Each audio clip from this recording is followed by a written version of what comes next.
Bienvenue à ce nouveau Café Rencontre avec Michael Zayac, Café Rencontre de Québec Aroma. Bonjour Michael. Bonjour tout le monde. Merci Gilbert de m'inviter ce matin, là. Ce beau dimanche. Il fait un beau soleil au Québec. Oui, Ah, oui. c'est une belle journée. Il y a des gens qui sont même à l'extérieur. Écoute, Michael, plusieurs personnes te connaissent bien au Québec. Les gens qui t'ont rencontré, tu laisses toujours une forte impression. Les gens t'aiment beaucoup. Les gens qui ne te connaissent pas, c'est difficile pour moi de te présenter parce que les gens qui ont une vie aromatique depuis de décennies de carrière, ça fait beaucoup à décrire.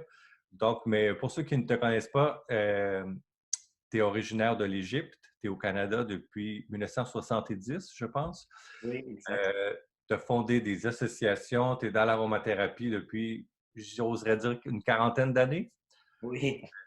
Euh, Plus donc, maintenant, avec Michel Sombral, quand il est venu ici, il m'a vraiment transmis. Il est resté plusieurs mois, puis il m'a transmis énormément d'amour et puis de connaissances sur les essences aromatiques. Puis depuis, avec Véronique aussi, depuis 20 ans, on travaille sur les huiles du Québec, on distille ici aussi à Bromont. c'est quelque chose que la plupart, on ne savait pas qu'il y avait un lien entre toi et Michel Sommerard. D'ailleurs, plusieurs des invités te connaissent aussi parce qu'ils t'ont rencontré à Grasse ou dans des congrès. Donc, tous les anciens se connaissent quelque part. Moi, je suis encore nouveau dans ce domaine-là. Et c'est en toute humilité que je te reçois aujourd'hui. Euh, c'est intéressant.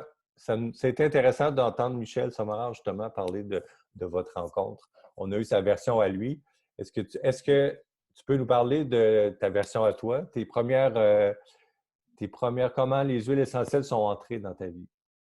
Comment c'est arrivé tout ça? Ah oui. Bienvenue tout le monde. Moi, quand j'ai vraiment rencontré Michel dans des colloques, dans des congrès en France, puis à un moment donné, il y avait un colloque sur le côté plus vibratoire. C'était euh, euh, Madame qui travaillait, elle a fait à Strasbourg, en Alsace, Boune-le-Gré. Oui, allô, Annie. Oui, l'Alsacienne qui est avec nous aussi. Magnifique, merci. Puis Boone Legré et Gilbert Altenbach, ils avaient fait un colloque à Strasbourg. C'est la capitale de l'Europe aussi. Et puis là, j'ai rencontré Michel, puis on avait vraiment fraternisé. Et quelques mois après, il est venu passer ben, quasiment une année à Bromont, où il a partagé ses connaissances et puis on a fait plein de belles choses avec les essences aromatiques. J'aime beaucoup les appeler des essences aromatiques Oui, parce que j'allais justement venir sur ce point-là. Donc, oui, tu, exactement. Alors, ça a été une belle rencontre et un beau partage. Et ensuite, je suis allé plusieurs fois là-bas. J'ai rencontré aussi, à travers toutes ces personnes-là, un docteur, un médecin qui a écrit Francôme et puis Daniel. On a travaillé vraiment beaucoup avec toutes ces personnes-là. Mais actuellement, ce que je travaille beaucoup au niveau vibratoire, euh, ressenti. Et c'est ce que je voulais partager ce matin en prenant un petit peu quelques instants juste pour se ressentir, prendre une bonne respiration, puis être ici maintenant à travers tout ça. Parce que on est un groupe, mais on est lié, oui, on est lié avec la technologie, mais aussi on est lié avec le cœur. Alors, je vous invite simplement à prendre une bonne respiration, puis à ressentir, faire vraiment l'unité de tous notre être, puis de s'aligner. Et quand je souffle, j'envoie de l'amour à toute l'équipe, tout le groupe, et puis toutes les êtres qui sont importants pour nous. C'est quand je commence mes conférences, souvent on allume chacun un lampion pour se connecter à notre lumière.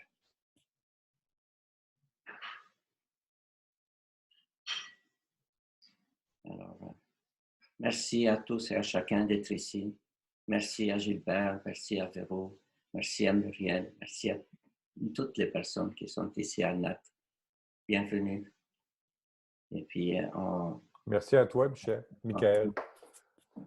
Est-ce- Cet aspect énergétique, spirituel, euh, ça a toujours été là dans ta vie et ou ça s'est oui, développé avec les années?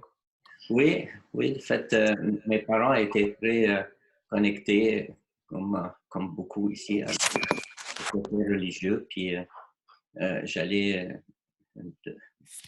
même des dimanches, on allait 2 fois à la messe parce qu'il y avait la messe orientale puis la messe latine.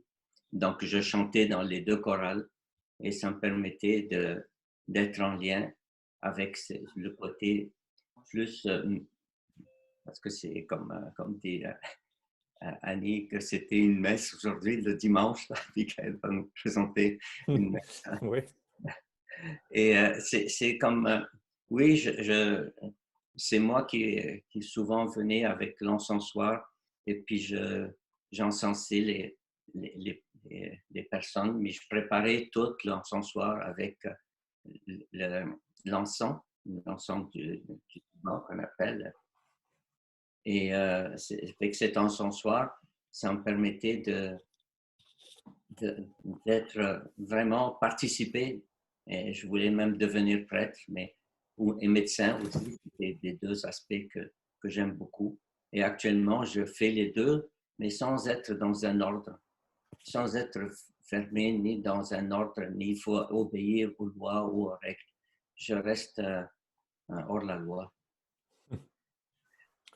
Et tu as intégré ça avec les essences aromatiques Oui, dans oui. ton En travail. fait, c'est ma grand-mère qui m'a montré aussi toute la distillation. On faisait de l'eau de rose qu'ils utilisaient dans la cuisine, mais aussi ça nous permettait de purifier l'espace en mettant de l'eau de rose dans l'air, en diffusait, mais d'une façon très simple. Des fois, on avait un petit appareil qui est bon, les gens le connaissent des fois parce qu'on l'utilise pour faire des techniques pour combattre les insectes, mais je vais vous le montrer, peut-être que beaucoup le connaissent.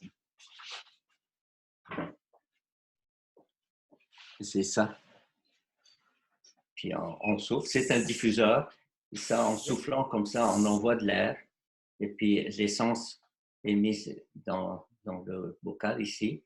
Puis quand on souffle comme ça, on envoie des essences dans l'air. Et ça, pas seulement ça purifie l'air, mais ça enlève les bactéries et ça combat le. Purifie. Oui, ça purifie l'air. Est-ce que tu mets de l'eau aussi ou c'est simplement Non, juste des essences. Juste des essences parce que l'eau et l'essence ne se mélangent pas. À ce moment-là, l'essence va flotter. Et ce qu'on va diffuser, ça va être surtout l'eau. Mhm. C'est un principe qui est exactement le même que le diffuseur d'arômes. Oui, oui. Donc, il y a un tube qui va dans l'essence. Et puis, l'autre, ici, il y a un autre trou qui envoie l'air. Ouais. Ça aspire l'essence et ça l'envoie dans l'air. Mais ça, peut-être, je ne sais pas si tu as déjà vu ça, mais on l'utilisait pour désinfecter ou pour combattre les insectes. Mais nous, on l'utilise pour envoyer l'essence dans l'air comme ça. Et depuis, je fais des diffuseurs d'arômes aussi. On fait plusieurs diffuseurs, mais les meilleurs que j'ai trouvés, c'est les diffuseurs qui fonctionnent avec une pompe à air. Oui. Michael, tous les gens qui ont été en contact avec toi ou ont étudié avec toi ou même avec Véronique, l'école Michael Zahat, vous allez utiliser souvent le nom essence aromatique au lieu de huile essentielle. Oui. C'est comme ça qu'on peut reconnaître les gens qui ont été un peu influencés par toi parce qu'ils n'appellent pas ça de la même façon. Peux-tu nous expliquer pourquoi toi, tu appelles ça une essence aromatique? Ben, moi, je trouve que le terme huile essentielle est complètement à côté de la traque. Ce n'est pas une huile, ce n'est pas du tout un corps gras. Il n'y a pas de gras dans l'essence. L'huile essentielle, il n'y a pas d'huile. Ouais. Bon, pourquoi appeler quelque chose qui c'est pas la propriété? Quand je dis une huile végétale, je pense à une huile végétale, même une huile synthétique, une huile d'olive, c'est toutes des huiles, c'est des corps gras. Mais parce que ça flotte sur l'eau, ils ont appelé ça une huile. Je trouve que c'est le bois, on devrait l'appeler huile à ce moment-là. Puis essentiel, c'est pas essentiel. L'air, l'eau, oui, est essentiel à la vie, mais l'huile essentielle n'est pas essentielle. Ça vient de l'essence aromatique. Et Jean Vanney, qui a écrit quand même un livre d'aromathérapie, c'est un médecin qui a utilisé ces essences quand il travaillait en Indochine. Et puis, il l'appelait dans son livre les essences aromatiques. Alors, je ne sais pas qui c'est qui a décidé, mais ils ont dit que l'essence aromatique, l'essence qui est distillée, on va l'appeler huile essentielle. OK, j'obéis à ça, parce que si j'appelle ça une essence aromatique, les gens ils vont confondre avec les essences de Bach. Donc, sur mes bouteilles, je mets quand même huile essentielle pour me conformer à cette règle ou cette décision. Mais si aujourd'hui je vais dire ben, c'est d'une essence aromatique, les gens ils vont vouloir chercher, y a-t-il de l'huile essentielle dedans? C'est des essences aromatiques, 100% huile essentielle. Alors, quand j'ai discuté avec eux là-dessus, ils ont dit, ben non, tout le monde maintenant, c'est sur nos étiquettes, c'est comme ça, on va rester avec ça. D'accord, mais j'aime beaucoup préciser que ce ne sont ni des huiles, ni ne sont pas essentielles. Parce qu'on peut vivre, il y a plein de monde qui ont vécu toute leur vie sans même connaître ça, sans les toucher. Mais c'est sûr que dès qu'on touche à une fleur, dès qu'on prend une plante aromatique pour mettre dans la cuisine, ce sont des utilisations de l'essence de la plante aromatique.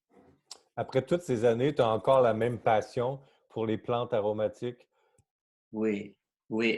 Et quand, bien sûr, pour moi, en Égypte, dans notre cours d'école, il y avait plein d'eucalyptus. J'aimais beaucoup aller jouer dehors.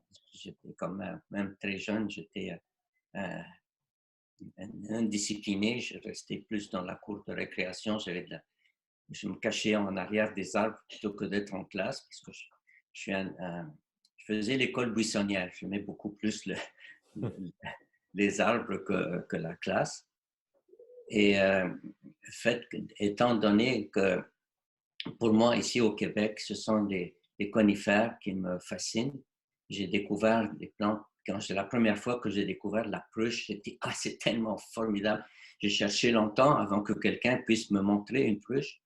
Et quand je l'ai vue, cette force, cette douceur en même temps, c'est magique. C'est vraiment tellement touchant de voir cette force, cette douceur et la cime d'une pruche est en général orientée, elle plie, elle penche vers l'Orient, vers le soleil levant.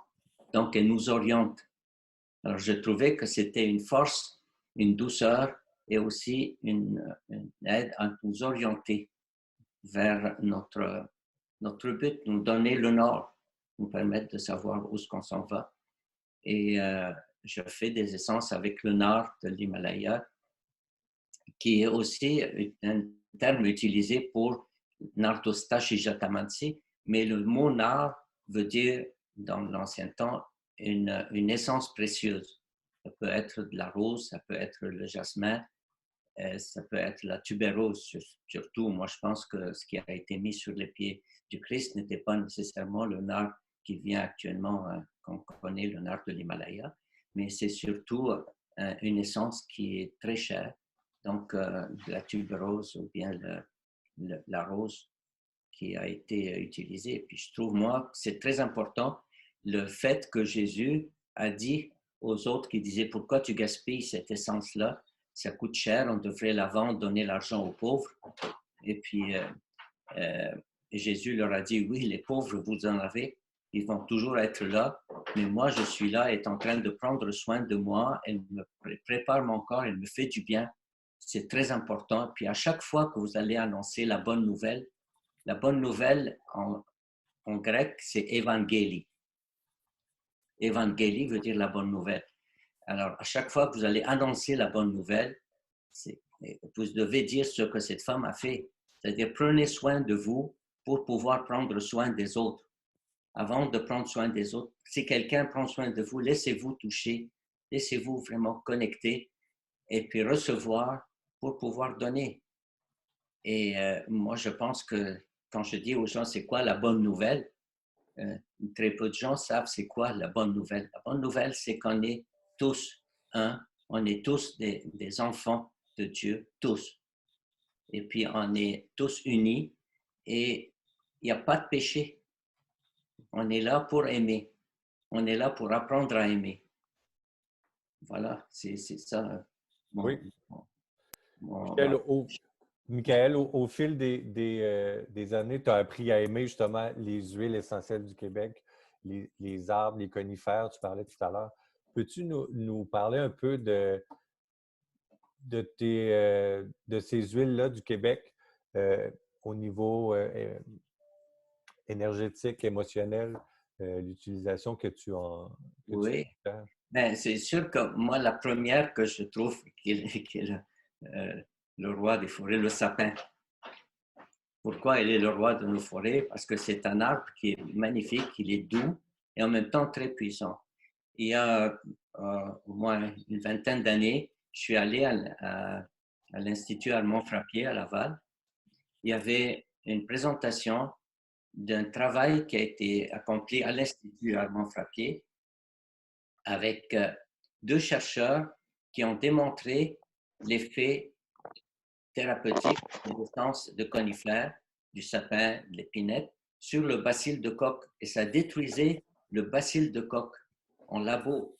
Et puis donc, on l'a essayé sur plusieurs personnes. Ça détruit la tuberculose, le bacille qui cause la tuberculose. Et l'odeur de sapin, ça nous fait penser à Noël. Parce que même en Égypte, nous, on avait à Noël, on décorait un sapin. Alors, pourquoi on le met à côté d'un foyer? Pour que la chaleur du foyer chauffe les branches et que ça dégage l'essence de sapin. Et une fois que ça se répand dans la pièce, quand on reçoit un oncle et une ma tante qui viennent passer la veillée de Noël ensemble, si cette personne, elle porte des bactéries ou une tuberculose, qu'elle ne le transmet pas aux autres. Donc, il y avait un aspect vraiment thérapeutique pour ça. Ce n'était pas pour rien qu'on amenait un sapin. Et surtout, quand on venait de le couper, il faut qu'il soit frais parce qu'ils vont dire ben, c'est dangereux, pourquoi on met des bougies? Nous, on mettait des bougies, on chauffait le sapin avec des vraies bougies. Ah oui, mais ça peut brûler. Ben, j'ai pris une branche de sapin, j'ai essayé de la mettre sur une bougie, ben, ça éteint la bougie, ça ne brûle pas quand il est frais. C'est quand il est vieux, quand il commence à être sec, là oui. Alors, l'essence de sapin, c'est la joie quand quelqu'un il sent cette essence-là, ça rappelle Noël. Mais pour certaines personnes aussi, ça peut être une essence qui va choquer, qui va vraiment des personnes qui n'aiment pas ça parce qu'ils ont peut-être eu une expérience désagréable à Noël. C'est pas tout le monde, chaque personne il a son histoire et chaque personne a vraiment ce qu'elle aime ou ce qu'elle n'aime pas, tu vois, ses préférences. Alors, les épinettes, oui, il y a une odeur qui est plus semblable. Les pains, quand on parle des différents pains, oui, on parlait, je pense hier, des essences de pain, mais il y en a plusieurs. Il y a le pain rouge, le pain blanc, le pain jaune, le pain gris. On a plusieurs sortes de pain au Québec, puis ici, on est entouré de ça, puis ça permet que quand on prend une marche dans la forêt, dans le bois, on respire ces odeurs-là, puis ça nous aide à dégager nos poumons et à renforcer notre système immunitaire. Oui, je ne sais pas, j'ai une dame, Sonia, qui est là en premier. Je sais pas, bienvenue, Sonia. Oui, Sonia, elle avait quitté, elle s'est rebranchée. Est-ce qu'il y en a qui aimeraient poser des questions à Michael ou intervenir? Sinon, Michael, j'aimerais éventuellement que tu nous parles de ton entreprise. Est-ce que tu avais la fibre d'un homme d'affaires en toi? Comment ça a commencé? Ben, tu sais, on est d'origine syro-libanaise, puis on est des commerçants Oui, c'est ça. de nature. Mais j'ai vu Muriel lever la main. Est-ce que tu avais besoin de poser une question? Oui, j'aurais bien aimé que tu nous parles un peu du tuya, parce qu'en France, c'est une huile essentielle qui est interdite à la vente. Oui. Ben, quand ils ont commencé à vendre aussi du tuya en France, ici, on l'appelle du cèdre au Québec. Quand je dis j'ai une haie de cèdre, c'est autour des maisons, on va mettre comme une barrière, c'est comme un mur, on taille les haies de cèdre pour faire un semblant de mur en verre. Alors, mais comme on l'appelle ici du cèdre, puis qu'en France, ils ont voulu acheter du cèdre, ils leur ont vendu du tuya.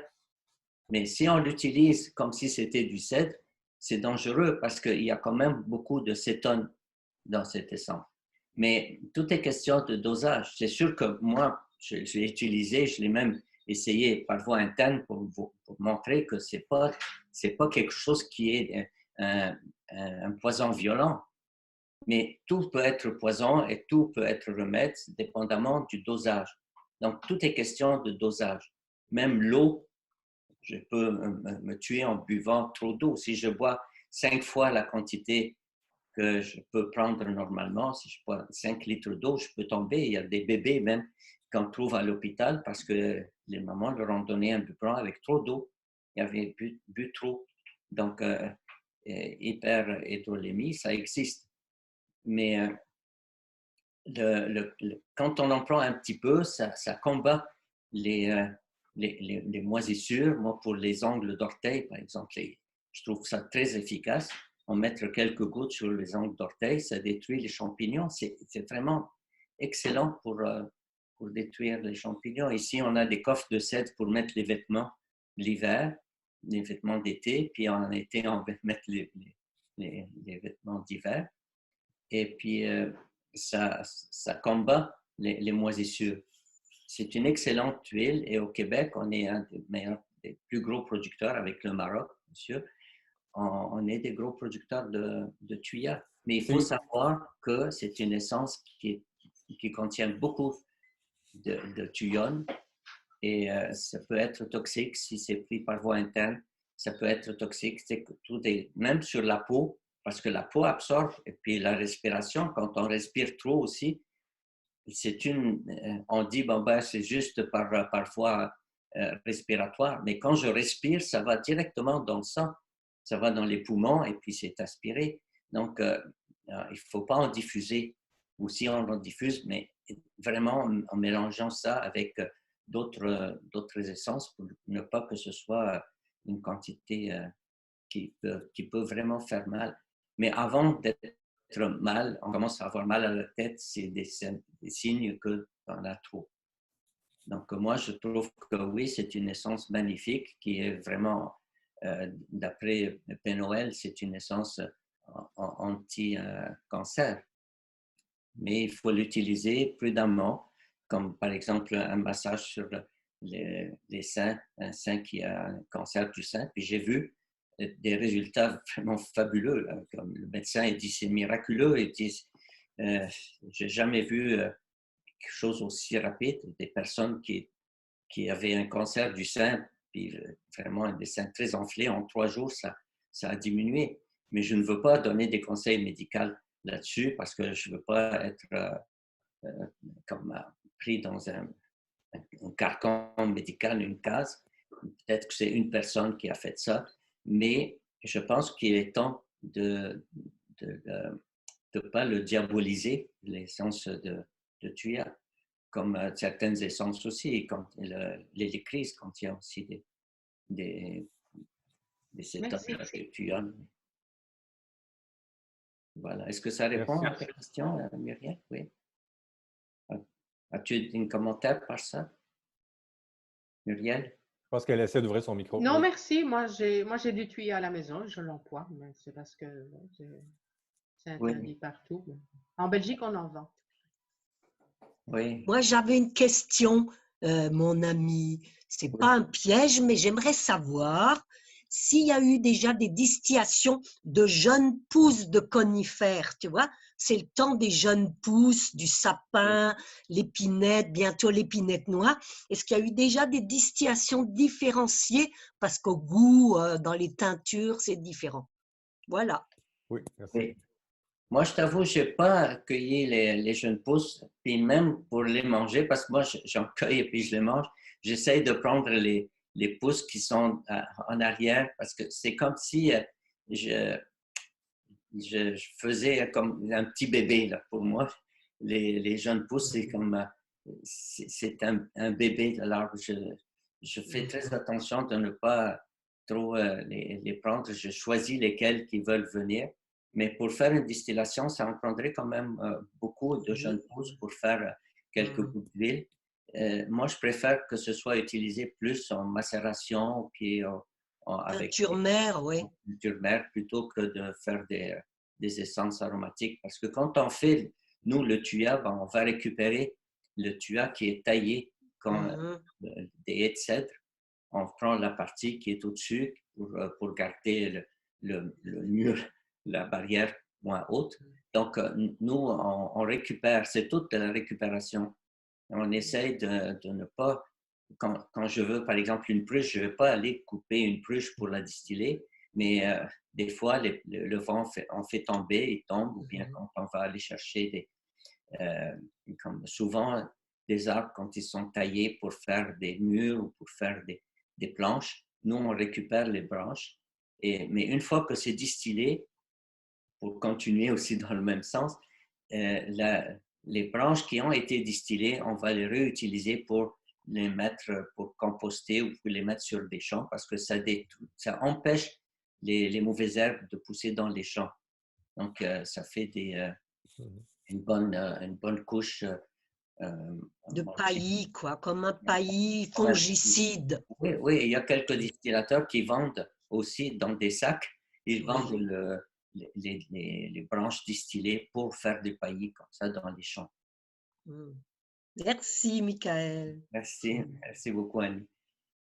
Bienvenue. Est-ce qu'il y a d'autres gens d'autres personnes qui veulent intervenir? Oui, bonjour. J'ai juste une petite question naïve parce que, en fait, moi, j'ai connu les élixirs via Jean-Baptiste, en fait, et Anaïs. Oui. Voilà. Donc, du coup, on a fait des petites formations et je suis très, très contente de vous rencontrer parce qu'ils nous parlent beaucoup de vous, de leurs expériences, etc.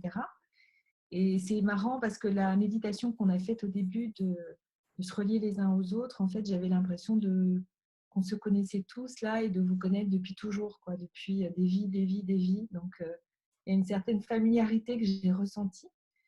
Et je voulais savoir par rapport à votre métier, c'est-à-dire que vous dites que vous ne donnez pas de conseils de santé, mais par exemple, j'imagine que on peut vous acheter des élixirs, vous pouvez nous conseiller par rapport à certains problèmes ou pas du tout, ou comment ça se passe en fait?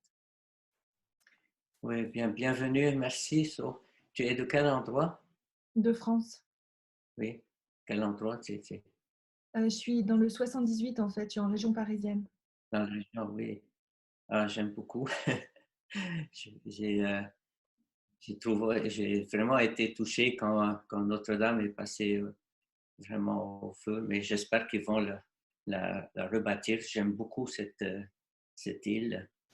Et pour moi, c'est sûr que, bon, Jean-Baptiste et Anaïs, je les ai rencontrés la dernière fois à Paris et on fait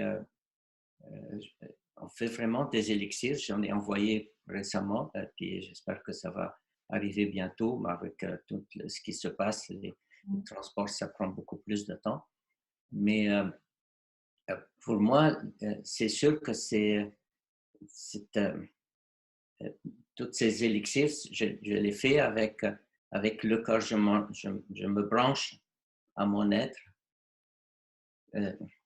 On l'appelle esprit, mais être, serait l'esprit de la plante. En Égypte, on appelle ça ruh.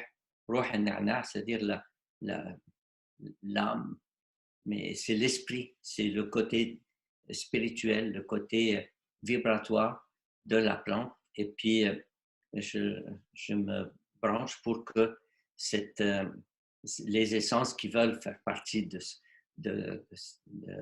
cette synergie viennent. Et puis, je vais comme ça, puis même sans savoir, ça se met quasiment tout seul. On a tous cette capacité-là, mais des fois, le mental prend le dessus, puis j'essaie d'analyser, puis de rester dans le côté plus pragmatique. Moi, j'y vais beaucoup avec le ressenti.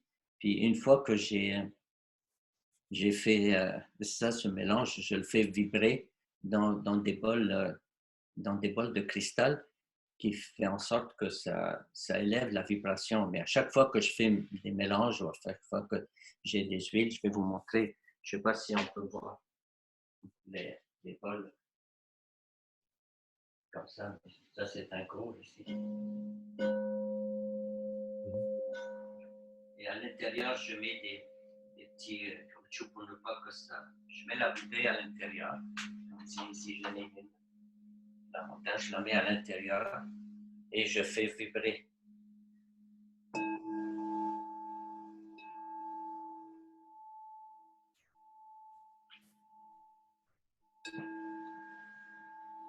Comme ça. Et puis, ça permet d'élever la vibration et puis, c'est comme s'ils dansent ensemble.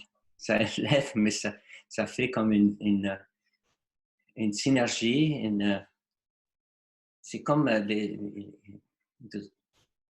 orchestre de musique. Il faut que les instruments s'accordent et que chacun ait la force qu'il faut, mais ensemble, de jouer ensemble. Et puis, c'est sûr que le chef d'orchestre va donner la note, mais chaque essence a sa présence et sa capacité. C'est comme dans un orchestre, là, une contrebasse est aussi importante, je pense, que le violon. Mais quand ils jouent ensemble, il faut qu'il y ait un moment au début où il y a une harmonisation entre tous les instruments pour que chacun retrouve la bonne note. Et en faisant ça, c'est sûr que ça paraît un peu bizarre d'écouter tous c'est comme ces musiciens ajuster puis accorder leurs instruments. Et leurs instruments sont accordés, mais il faut qu'ils les accordent pour que toute l'équipe soit ensemble. C'est la même chose avec les essences. C'est au niveau vibratoire que quand on les accorde ensemble, ça crée une symphonie. Michael, on parle ici de tes synergies énergétiques que tu as consacrées aux anges. Tu en as pour l'astrologie, les chakras, maîtres et déesses. C'est bien ces synergies-là dont on parle ici, qui vont passer dans les paroles.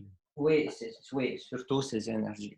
Mais même quand je fais d'autres synergies pour le diffuseur, que ce soit des synergies de conifères ou respiratoires, je vais quand même les harmoniser pour que ça élève la vibration. Parce que je ne trouve pas que tout pour moi, tout est vibratoire, tout est au niveau énergétique.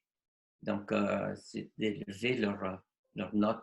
Parce que si je joue dans un orchestre symphonique ou que pour des pièces de Bach ou que je joue du jazz, c'est deux choses différentes, mais il faut que les instruments soient bien alignés puis que l'orchestre soit aussi aligné. C'est sûr qu'il n'y a pas beaucoup de temps à passer pour ajuster nos instruments, mais il faut quand même que les notes, comme la clé, il faut qu'on joue avec la même clé. S'accorder ensemble. Et le cœur, oui. La clé du cœur. Oui. Est-ce que d'autres personnes voudraient prendre la parole? Oui, moi je veux bien prendre la parole. Bonjour Corinne. Moi je viens de France et je suis arrivée au Québec pour mon plus grand bonheur il y a 2 ans. Et je suis tombée ici dans la passion des essences aromatiques. Donc, je me suis formée là sur tout le côté thérapeutique et j'aimerais beaucoup mettre le petit doigt sur toute cette partie énergétique, vibratoire. Qu'est-ce que tu me conseilles de faire pour rentrer dans ce domaine-là? Ben, je pense, moi, que ce que je ressens, vraiment, Corinne, c'est de prendre le temps d'être en harmonie avec toi puis ton environnement. Savoir, bon, c'est quoi ma finalité? Je suis ici, pourquoi?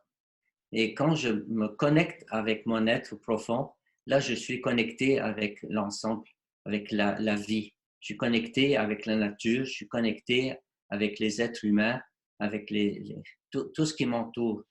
Et en me connectant de cette façon-là, ça me permet de recevoir le message de tout ce qui m'entoure, de ces êtres qui sont là, que ce soit les plantes, que ce soit les êtres humains qui sont avec moi.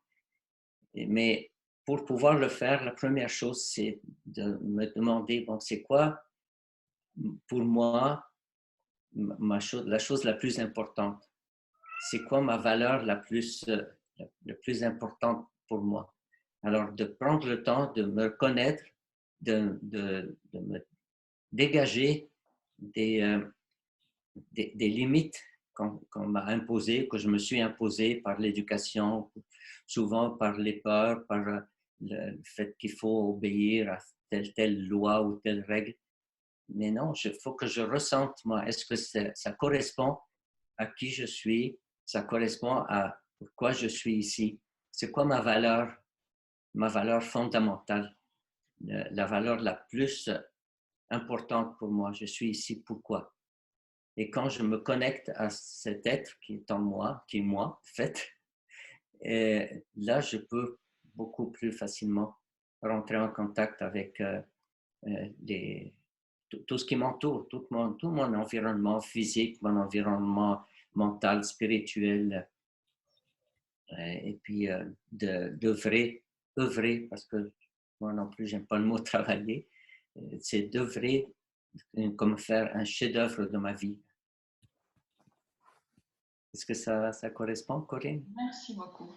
Merci à toi, plein d'amour. Tu es au Québec maintenant? Tu étais encore en... Oui, on s'installe. On s'installe là, en tout cas, on espère bien rester là. Ouais. Ben, venez nous voir, on est à Bromont, ça nous ferait grand plaisir de vous voir. Avec plaisir, je viendrai. Et puis j'envoie ce message à tout le monde aussi, vous êtes bienvenus. Michael, pourrais-tu nous parler du jardin de vie? Oui, je te laisse. Pour moi, c'est le terme jardin de vie, c'est le terme que Véronique avait utilisé pour son jardin de plantes, puis pas seulement de plantes, mais faisait aussi des légumes. Et quand j'ai trouvé ça, c'était magnifique comme terme.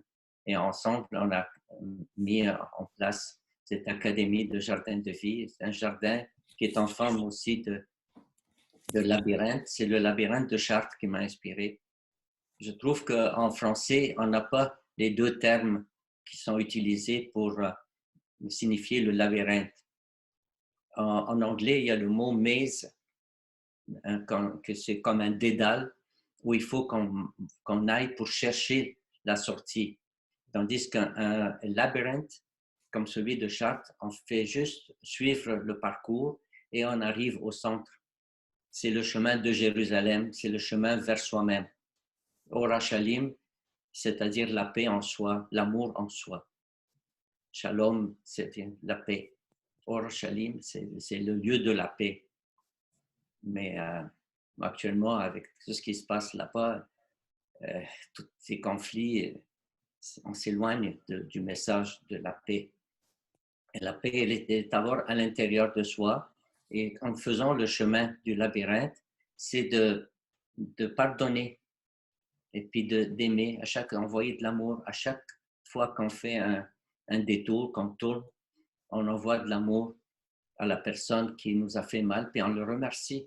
C'est du Ho'oponopono, la même façon d'accepter que mon expérience, même si elle était difficile, elle m'a permis d'être qui je suis, et elle me fait grandir. Et je n'arrête pas Donc, on a fait ce jardin avec Véronique. On est allé chercher des plantes de son jardin qu'elle devait quitter. Et à Bromont, on a ce labyrinthe du jardin de vie. Alors, c'est vraiment un lieu. On a eu de la visite, même des autobus de personnes qui sont venues faire le tour aussi, mais vous pouvez le faire tout seul, faire ce jardin, cette démarche vers soi-même. Est-ce qu'il faut réserver pour aller vous voir ou les gens passent et s'il y a quelqu'un? C'est-à-dire qu'on est en train de regarder de quelle façon pouvoir accueillir les personnes pour qu'elles puissent être reçues quand même. C'est pas, il n'y a pas comme une porte d'entrée. Là. Oui. Les gens, ils m'appellent, puis ça me ferait grand plaisir de vous montrer ça, puis de vous accueillir dans cette démarche. Parce que vous offrez des classes aussi. Tu as des ateliers sur l'aromathérapie énergétique, aroma spirituel aussi. Oui, mais avec Véro, elle fait plein de cours, des ateliers, puis elle accompagne des personnes aussi dans une formation à distance. C'est tout un cours d'aromathérapie, les 3 niveaux qui se donnent avec l'herbothèque. Mais quand les gens ils viennent pour le côté spirituel, c'est sûr qu'on fait le jardin de vie fait partie de cette démarche-là. J'aimerais juste que, Véronique, si tu peux, les gens qui ne te connaissent pas nécessairement, on parle de Véro depuis tout à l'heure, juste si tu veux prendre la parole 2 minutes. Oui, c'est Elle est moi, avec les bonjour. oiseaux. Bonjour, Véronique. Donc, Véronique, je te présente le groupe qui Bah, nous présente Véronique. As-tu quelque chose à compléter au sujet de Jardin merci, de mais l'Académie et tout? en fait, je ne veux pas prendre la parole pour Mickaël parce que c'est sa journée, puis je vais avoir la mienne le 23 juin. Oui. Donc, oui, on a des belles journées en personne, soit à Granby ou à Bromont en aromathérapie ou en herboristerie. On est juste pris pour l'instant avec le confinement puis la difficulté d'adaptation à nos formations. Donc, pour le moment, on les annule parce qu'on est quand même des groupes à l'intérieur. Donc, on va voir comment cet été ça va se placer ou à l'automne prochain. On a encore un cours d'atelier distillation prévu le 20 juin, des cours d'herboristerie. Donc, on regarde, je pense qu'il y a aromathérapie spirituelle le 4 juillet, donc on s'adapte pour les formations, mais voilà, donc moi je fais la gestion du calendrier, puis c'est des cours qu'on offre depuis 17-18 ans, qui sont toujours en roulement avec des journées thématiques, qu'on peut prendre toutes des journées individuellement pour enrichir nos connaissances, que ce soit plus des connaissances rationnelles, pratico-pratiques, plus la connexion avec l'essence, avec qui je suis, avec ce qui me fait vibrer, les cours plus énergétiques, spirituels, toujours avec Mickaël. Ah, c'est super.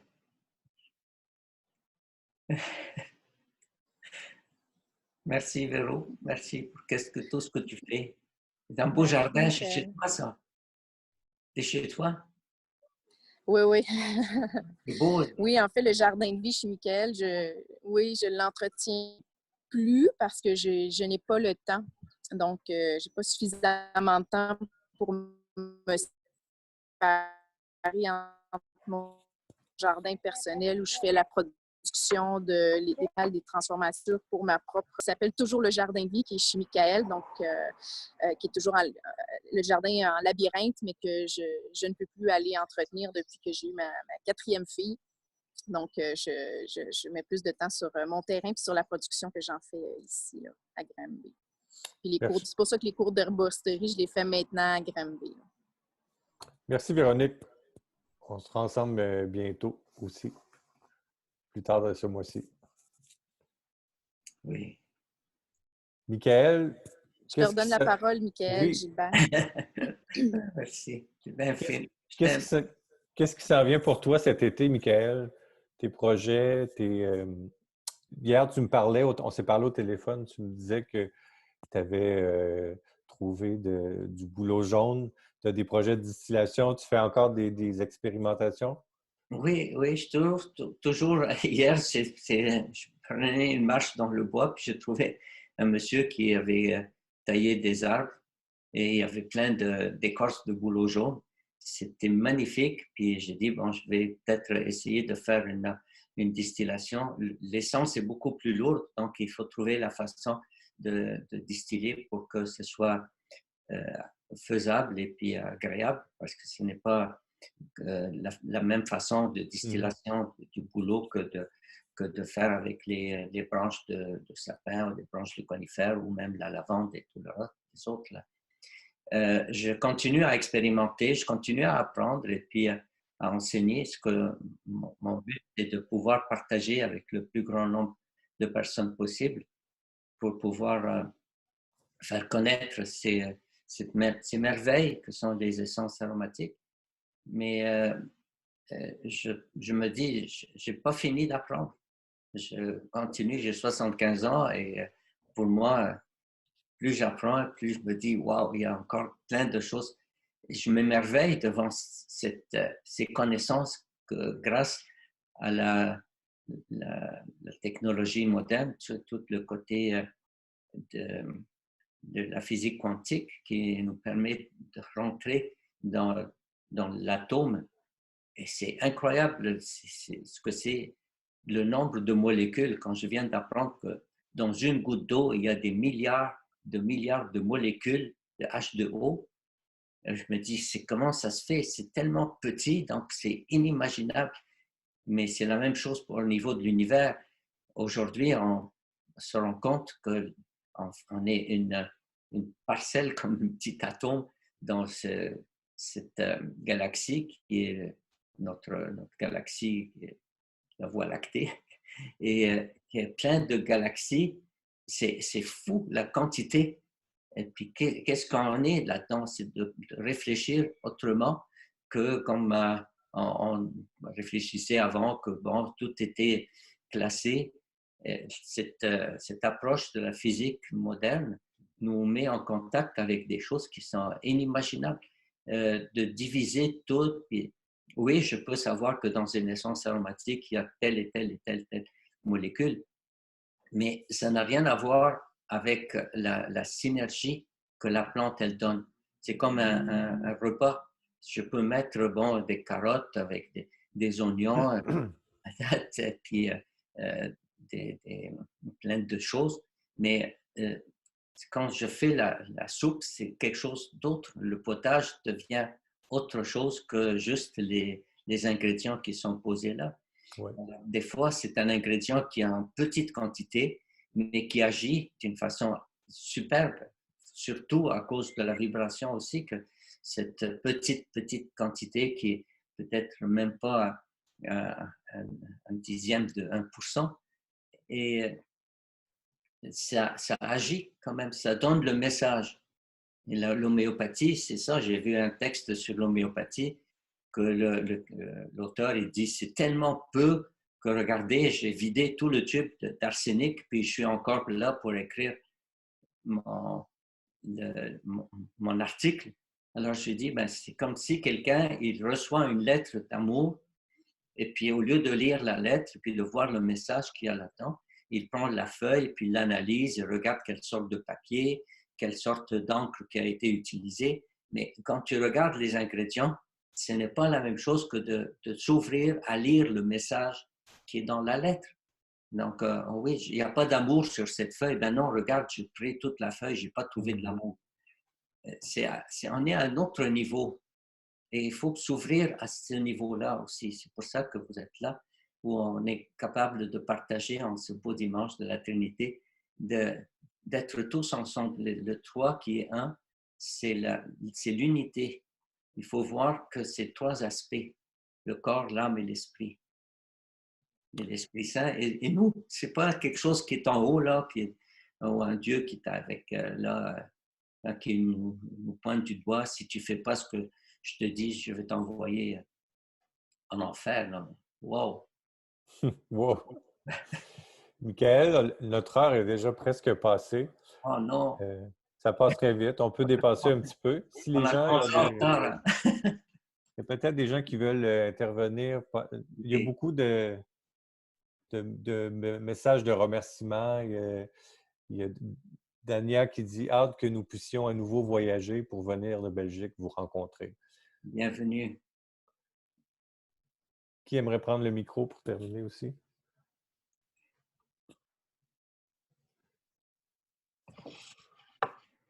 Oui, peut-être. Une seconde, là, je vais... Parce que j'ai vu un commentaire de mon ami qui vient d'écrire ce livre. Il dit un bonjour depuis Katmandou et des Himalayas.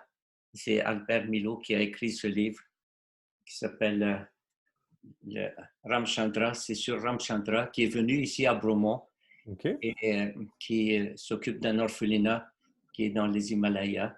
Et je te remercie vraiment, Abel, d'avoir écrit ce beau livre-là qui est disponible aussi au Québec maintenant parce que c'est un bouquin vraiment sur l'histoire de ce moine tibétain qui a ouvert 3 orphelinats maintenant au Népal. On ne voit pas très bien le titre, mais peut-être que Abel pourrait nous l'écrire dans les commentaires. Michael, ça me vient... Voilà, non? Ah, là, on voit mieux, là. Oui. Oui. C'était le reflet. Est-ce que, Michael, tu es quelqu'un qui aime les mots, qui aime le sens derrière les mots? Est-ce que écrire un livre, c'est un projet que tu aurais? Oui, depuis longtemps que je veux écrire, mais j'apprends toujours. Alors, à chaque fois que j'apprends, je me dis, hey, si j'avais écrit ça, ce n'était pas vraiment tout à fait ça que j'aurais voulu écrire. Mais quand j'ai étudié en théologie à l'Université Saint-Paul, notre professeur, il nous a dit que chacun pourrait écrire son évangile. J'aimerais beaucoup écrire la bonne nouvelle, puis d'annoncer dans la joie, d'être ensemble et puis de partager ensemble. Mais je ne veux pas me limiter, puis je trouve que les façons maintenant de pouvoir utiliser Internet comme ça, faire des Zooms, c'est une façon d'être ensemble qui est encore plus forte que d'être dans un livre, mais pourtant, un livre, peut-être, ça se touche. Un jour, si ça va se faire, j'espère bien pouvoir partager ça, mais j'ai peur d'être dans d'écrire des choses, puis après de vouloir aller effacer. Les changer, oui. Oui. Mais je suis sûr que des générations futures ça leur permettrait aussi d'avoir accès à cette sagesse. Et oui, mais ça ne t'empêche pas de le partager comme on le fait présentement. Oui, j'aimerais bien, j'espère beaucoup le faire avant de passer, avant de m'en aller. Ben, je nous le souhaite et je vais essayer personnellement d'aller te rencontrer en personne cet été. Et, merci, plein d'amour à tous. Vraiment, je vous envoie plein d'amour et puis dans la joie, puis de prendre le temps d'être ensemble et puis de dire merci à la vie et de remercier vraiment tout ce qui nous arrive. Je pense qu'un livre qui a été écrit aussi, qui s'appelle La petite âme et le soleil, il montre que les difficultés qu'on a, les personnes qui nous font mal, de les remercier pour la leçon qu'ils nous apportent. C'est ça que je voulais mentionner encore. Puis le livre s'appelle La petite âme et le soleil, The Little Soul and the Sun, qui est un livre magnifique, qui a été édité au Québec aussi, qui a été remis. Je ne sais pas si on peut regarder ça. Oui, ça. The Little Soul and the Sun. Et ça a été traduit en français et puis édité par la maison Le Dauphin à Québec. OK. Oui, merci encore, puis plein d'amour à tous. Puis allez-y avec votre ressenti, allez avec les essences que vous aimez. C'est ça, notre nez connaît. Et ce que je trouve en anglais, c'est très beau. It is the nose knows. Donc, d'aller ressentir qu'est-ce que je veux, d'être en connexion avec moi-même, puis d'aller vers ce que mon être veut. Parce qu'à travers, je connais, puis je sens ça. Ce terme sentir, ça va aussi avec le corps directement. Je sens. Merci beaucoup, Michael. Tu reçois beaucoup d'amour. Les gens, c'est difficile de tout lire, là, mais les gens te remercient. Tu es le soleil du moment. Oui. Gratitude. Les gens sont... je pense qu'on a passé une belle heure avec toi. Oui. Ça sera à refaire pour continuer à rejoindre des gens et nous partager ta sagesse. Ah, Donc, je te remercie beaucoup. à tout bientôt. À bientôt, tout le monde. On reprend ça demain avec. On poursuit. Donc, merci beaucoup, Michael. Passez une belle journée. Merci à toi aussi.